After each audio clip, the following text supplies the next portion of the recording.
Hello guys! So for today is another luto-lutuan serye at ang lulutuin natin ngayon ay chicken afritada. So, simulan na natin? Simple lang yung chicken afritada ko. Sa kawali, maglagay lang ng oil. Pag mainit na, ilagay na yung bawang at sibuyas. Kaso parang hindi pa masyado mainit yung mantika, pero carry na yan. So halo-halo lang yan hanggang sa lumabas na yung aroma. Pag ganyan na, pwede na nating ilagay yung manok. Halo-halo lang tapos pwede na yan takpan kasi maglalabas ng tubig yung manok. Kapag nag-brown na yung manok, pwede na nating lagyan ng chicken cubes at saka ng fresh tomatoes. Tapos halo lang ulit. After a while, pwede na natin siyang lagyan ng tomato paste. After mga 10 minutes, ayan, nilagay ko na yung tomato sauce naman.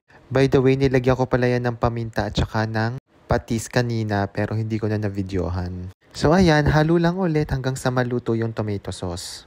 After a while, ganito na yung magiging itsura niyan. Tapos lagyan natin ng 1 teaspoon of sugar para pambalanse sa asim ng tomato sauce. At syempre, ang laging bilin, huwag kakalimutan tikman para mai-adjust ang lasa. So nung tinikman ko, parang okay na siya sa akin.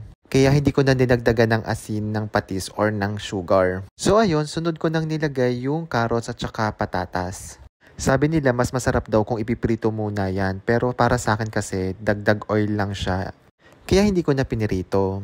So palambutin lang yan mga around 10 minutes. And then pwede na nating ilagay yung bell pepper.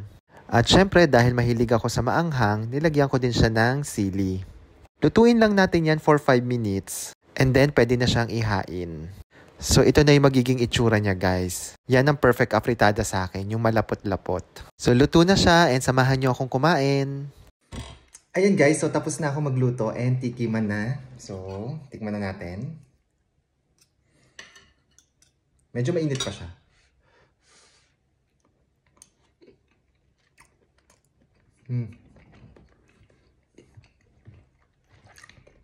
Siyempre luto ko, sasabihin ko masarap siya. O masarap naman siya, pero feeling ko, mas masarap yung luto ni Kuya Ryan and lalo na ni Mama at saka ni Ate. Actually, kung irarang ko, pinakamasarap magluto sa akin ng afritada, si Mama, si Ate, ako, tapos si Kuya Ryan. Charay! Si Ate, si Kuya Ryan, tapos ako. Masarap naman siya. Ewan ko, parang feeling ko may kulang, something. Pero, pwede na siya. Masarap na po siya para sa akin. Kanya-kanya po tayo ng style ng pagluluto. Meron po nagluluto na, halimbawa, yung patatas at yung carrots, pinipirito muna nila. Ako kasi ayoko ng piniprito kasi nga, parang feeling ko dagdag oil na naman siya. Eh, nagbabawas nga po tayo, diba? So, as much as possible, ayoko po sana ng mga prito-prito. So, anyway, so, ayun, sana po nag-enjoy kayo sa pagluluto sa akin. And kain po muna tayo. Siyempre, hindi mawawala ang Habibis. Lagi po ito tuwing umiinom ako. Tapos yung mga nagtatanong kung maganda po ba yung skin ko. Medyo may mga scar pa po yan. Pero dati, medyo mapimples ako. Pag nakita niyo yung mga unang vlog ko kina Kuya Ryan, dumami talaga siya. Ewan ko, nung simulan na uminom ako ng ganito, tsaka yung soap na ginagamit ko, nagdala ko dito. Medyo naglighten, medyo nawala. Pero meron pa po yan.